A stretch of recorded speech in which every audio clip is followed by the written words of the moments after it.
I used to think family was the safest place. But then I realized that sometimes the people closest to you are the ones who push you away the most. I lost my father when I was 8, but it turned out that wasn't the biggest loss of my life. What truly broke me was how quickly my mother filled that void, not with love, but with a stranger. My father passed away after a long illness. When he was alive, he was the only person in the world who made me feel unconditionally loved.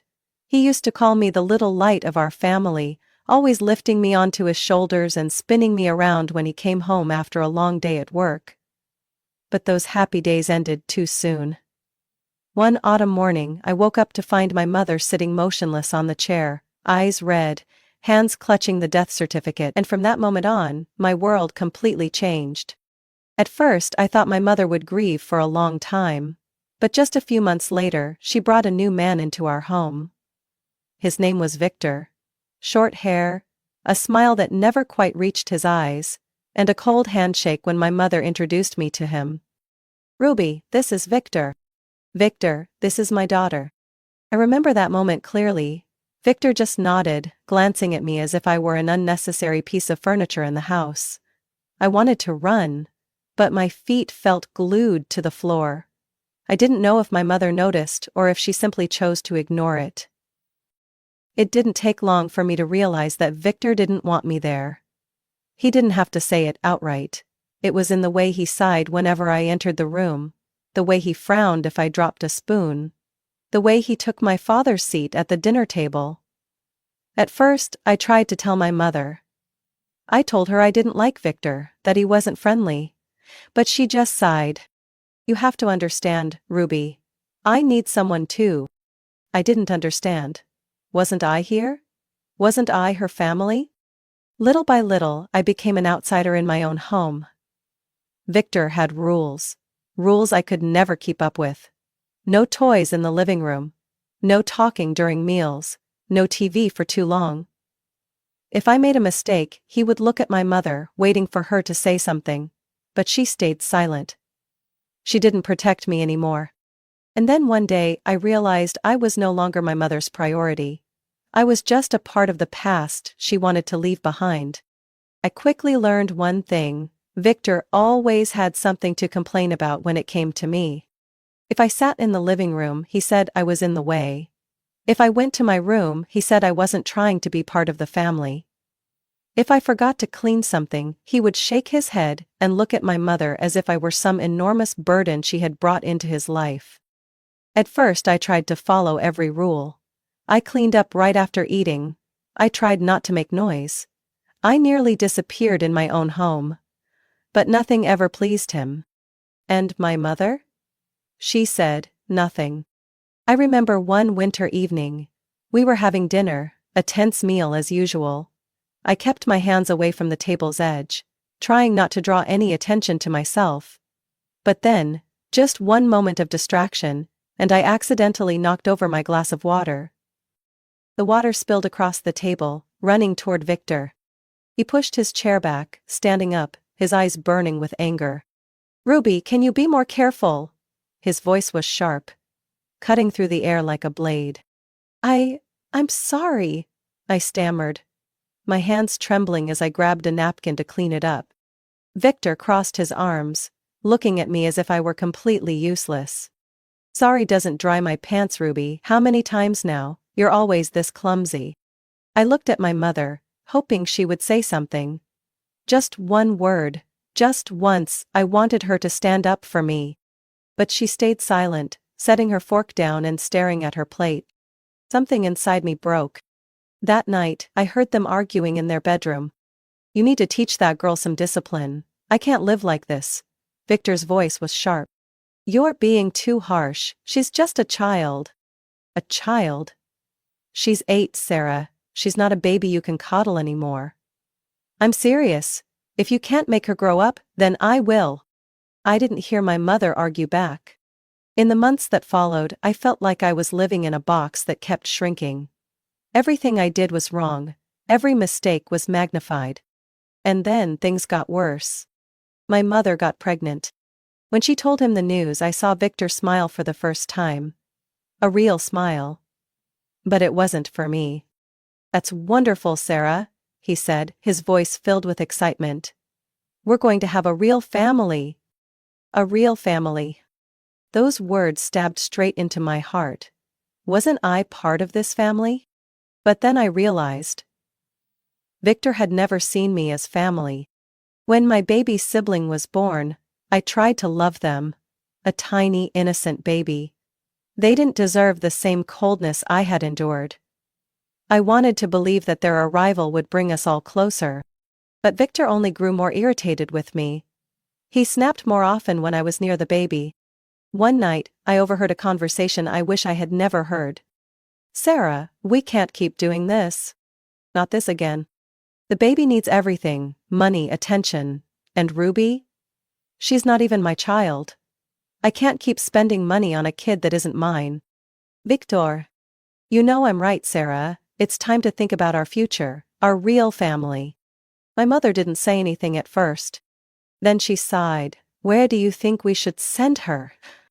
I felt my whole world collapse. The day I left home, it was colder than usual. My mother didn't hug me, she didn't cry. She didn't try to comfort me. She just stood there, gripping the straps of her purse like she wanted this to be over quickly. Victor didn't even bother coming to the door. The one who took me away was Aunt Margaret, my mother's younger sister. I didn't remember much about her, except that she visited during the holidays, always dressed neatly, and never laughed for too long. As I climbed into her car, my mother said just one thing. "Listen to your aunt." Then she turned away. I sat in silence the entire ride. Aunt Margaret drove without saying a word, only adjusting the rearview mirror from time to time.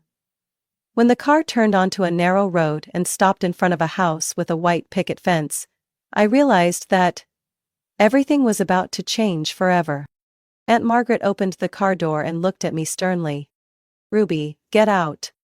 Slowly, I stepped out, pulling my small suitcase behind me. "There are a few rules in this house," she said, her voice devoid of emotion. "No laziness, no backtalk, no complaints. If you follow the rules, things will be easier." I just nodded. "Speak up." "Yes, Aunt Margaret." Aunt Margaret wasn't one to yell, but every word she spoke felt like a weight pressing down on my chest. On my first day, I made a mistake. I forgot to wipe the dining table after dinner.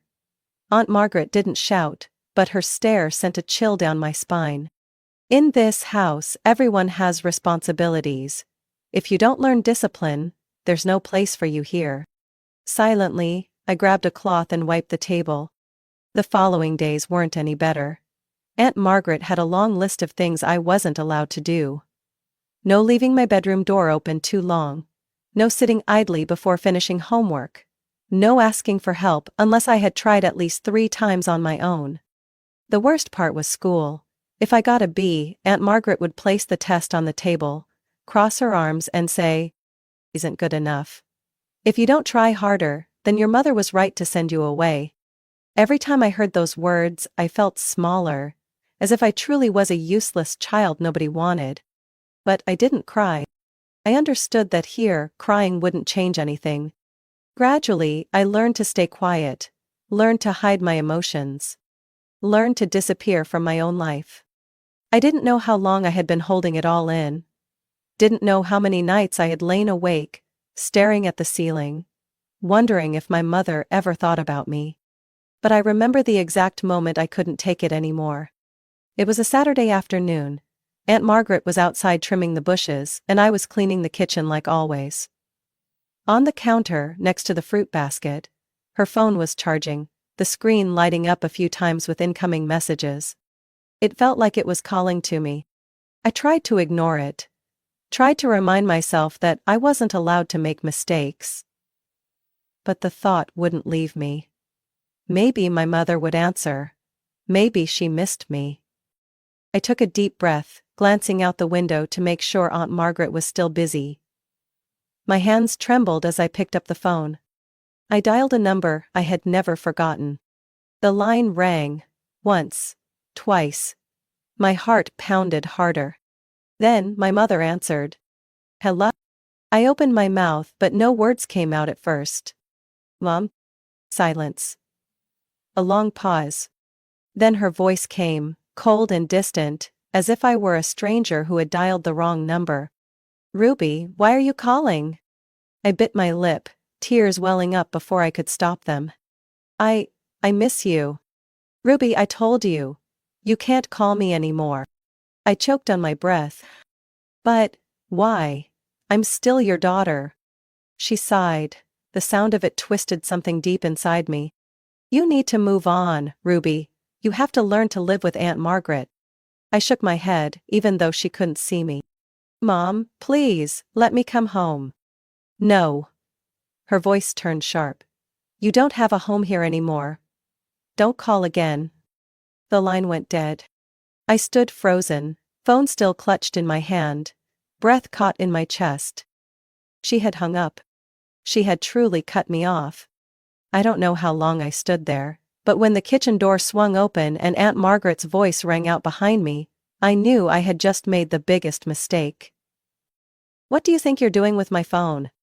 I turned around, my throat tightening with fear. Aunt Margaret strode toward me, snatching the phone from my hand, her eyes like ice. She scrolled through the call history, then scoffed in disgust. You stupid girl, you still don't get it, do you? I clenched my fists trying to hold back my tears. My mom, she's just angry. Aunt Margaret let out a short, bitter laugh, but there was no amusement in her eyes. Angry? No, Ruby, she abandoned you. You're not her problem anymore. Her words cut deeper than any knife. But the punishment wasn't over. From now on, you're not allowed to touch my phone. No TV, no outings. I didn't argue, I just lowered my head. Because I knew, nothing I said would change the truth. My mother didn't want me anymore. A year later, I was abandoned again. I had thought that no matter how harsh Aunt Margaret was, she would still keep me, because after all, I was her blood. But I was wrong. One winter morning, as I was washing dishes after breakfast, Aunt Margaret called me into the living room. She sat upright in her chair, hands clasped together, her gaze as cold as ever. But this time something felt different. Ruby, we need to talk. I stood still, my hands still wet, a sinking feeling growing in my chest. Do you know why you're still here? She asked, her voice calm but calculated. I swallowed hard. Because my mom sent me here. Aunt Margaret gave a slight nod. That's right. And she also sent money to take care of you. My heart sank. I knew I was about to hear something I didn't want to. But she stopped. There hasn't been a single payment since last month. It felt like the ground had been pulled from beneath me. You mean, I stammered. Aunt Margaret crossed her arms. No money means no reason to keep you here. Those words cut deeper than all the insults I had endured over the past year. So, that was all I was to them, just an expense? Nothing more? Nothing less? I fought back tears, my voice unsteady. So, where am I supposed to go? Aunt Margaret shrugged, as if this had nothing to do with her. I could send you to a foster center, or, if you're lucky, you could stay with your grandmother. Grandmother. I hadn't seen her in years. In my memories, she was a quiet woman with sharp eyes and neatly tied silver hair.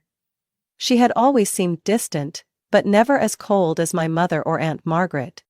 I had no other choice. I want to go to Grandma's, I said, my voice small but firm. Aunt Margaret nodded, as if she had expected that answer. Then pack your things. You're leaving tomorrow morning. I packed in silence. No one helped me. No one asked if I was okay. It was just me, my worn-out suitcase, and the hollow emptiness in my chest.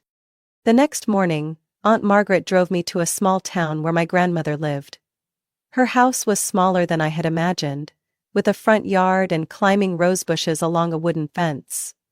She was already waiting at the door, watching me closely. Aunt Margaret stepped out of the car. No hug, no goodbye.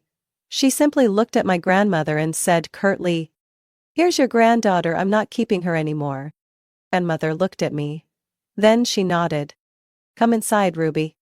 And for the first time in years, I felt like I had a place to return to.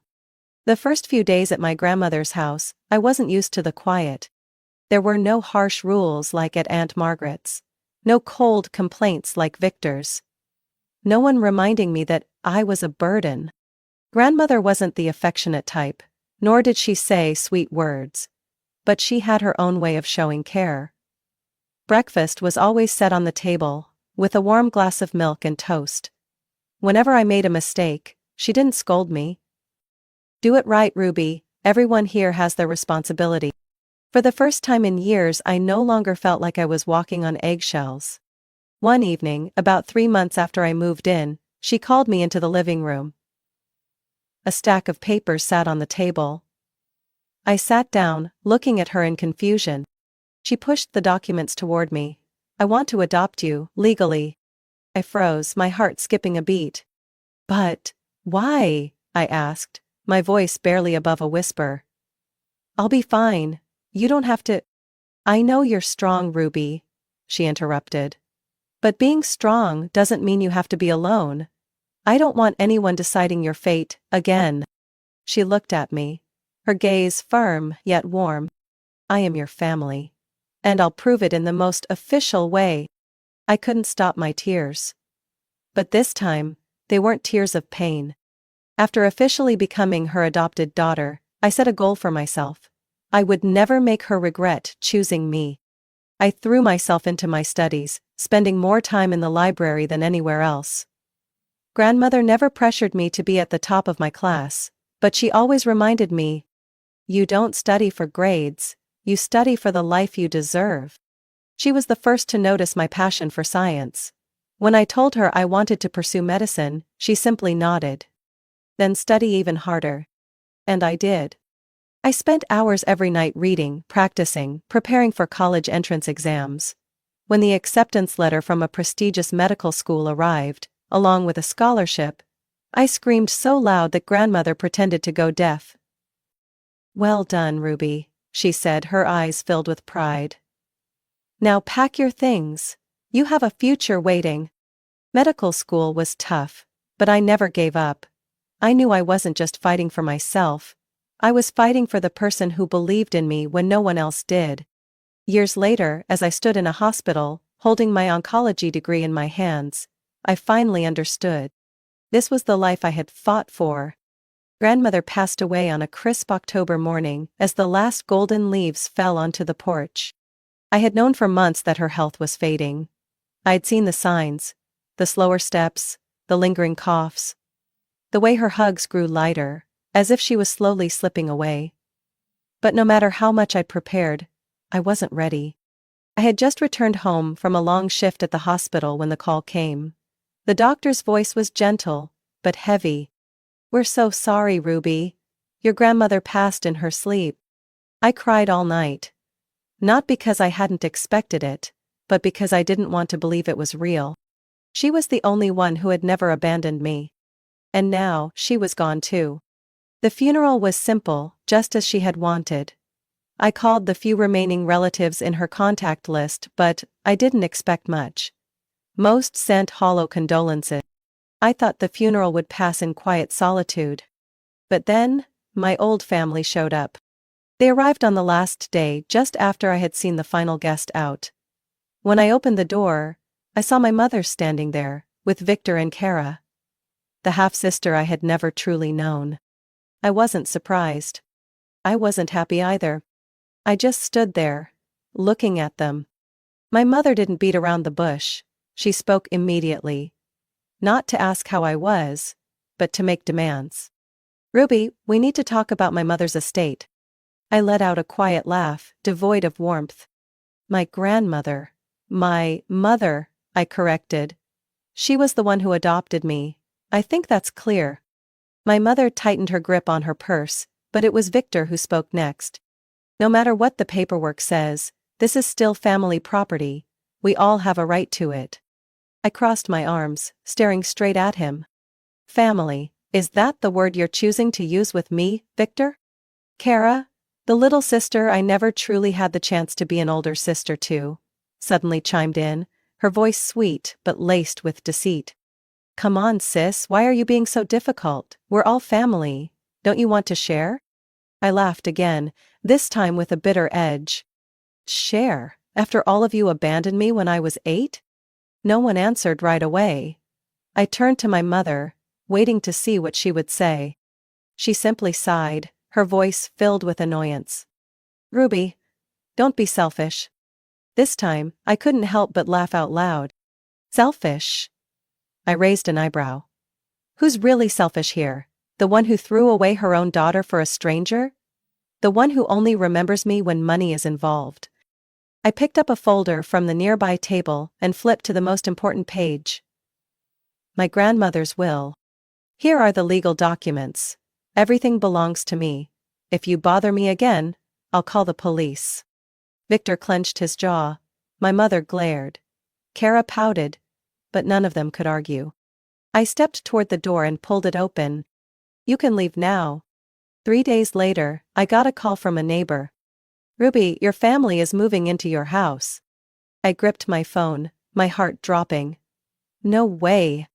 I drove home as fast as I could, my stomach churning with anger. When I pulled up to the house, the sight in front of me made my blood run cold. My mother, Victor, and Kara were shamelessly carrying things into my home. Suitcases, cardboard boxes, even a small couch were being hauled through the front door. My door. My house. The home my grandmother left me. I took a deep breath and stormed inside. What the hell do you think you're doing? I snapped. My mother turned around, her expression completely calm. We're just getting settled, Ruby. Don't make a scene. Victor stood with his arms crossed, his gaze challenging. We're family. You can't expect to keep this house all to yourself forever. I felt my blood boil. Family? I scoffed coldly. You abandoned me twice, and now you think you can just waltz in and take over my house? Kara brushed past me, setting a box down. You're so uptight. There's plenty of room for all of us. I clenched my fists. Enough. Without another word, I pulled out my phone and dialed the police. Right in front of them. My mother's eyes widened. Ruby, what do you think you're doing? Calling the cops, I said, my voice like steel. Because this is my house. And you're trespassing. Victor took a step forward, his expression darkening. You'll regret this. I didn't flinch. 15 minutes later, 2 officers arrived. I stepped outside, calmly explaining the situation and presenting my legal documents. One of the officers turned to my mother. Ma'am, you have no legal right to be here. You and your family need to leave immediately. My mother stiffened, staring at me. You're really going to kick your own mother out? I met her gaze head on. You kicked me out a long time ago. This is just justice. Kara glanced around, realizing they had no way out. This is humiliating, she muttered. Victor gritted his teeth, but as the officer stepped closer, he raised his hands in surrender, grabbing his suitcase and heading toward the door. My mother was the last to leave. Before stepping outside, she turned to look at me one last time. Ruby, you'll regret this. I crossed my arms, standing firm. No. The only thing I regret is loving someone who never deserved it, but not anymore. The door shut behind them. I stood in the empty house, letting out a long, steady breath. This was the end. It was finally over. The house returned to its peaceful state once the door closed. I stood in the living room, taking in the silence. No more fake pleasantries. No more accusations. No more demands. Just me and the memories of my grandmother. I slowly walked over to the old armchair by the window, the one she used to sit in every morning, sipping tea as she looked out at the garden. She once told me, Ruby, it doesn't matter where you come from or who has left you. What matters is who you choose to become. I smiled softly. She was right. I was no longer the abandoned 8-year-old. No longer the lost girl seeking approval from a family that never deserved me. I had built my own path, become a doctor, become strong, and now, I had a real home. In the days that followed, I began restoring the house. I cleaned each old piece of furniture, organized my grandmother's keepsakes, and spent time tending to the little garden she had loved so much. At night I sat on the front porch, watching the warm streetlights cast a golden glow over the quiet neighborhood. I didn't feel lonely. I realized that family isn't about shared blood. It's about the people who truly love and protect you. My family wasn't the one that abandoned me. It wasn't my mother, Victor, or Kara. My family was my grandmother, the one who chose to love me, who chose to stand by me when no one else did. And now, I was choosing to move forward, no longer haunted by the past, no longer weighed down by old wounds. I was choosing my future. A new life in this house. A place that once held pain, but would now only hold love and peace. Ruby's story is a powerful reminder that family isn't defined by blood, but by love and loyalty. Not everyone is fortunate enough to receive unconditional love from their biological parents, but that doesn't determine our worth. True strength comes not from clinging to those who hurt us, but from letting go and building our own lives. The past may be painful, but we always have the power to choose how we move forward. With resilience, self-respect, and an unyielding pursuit of happiness. What do you think of Ruby's story? If you've ever experienced something similar or have thoughts on family and independence, share your perspective in the comments below. And don't forget to follow the channel for more meaningful stories about life and family.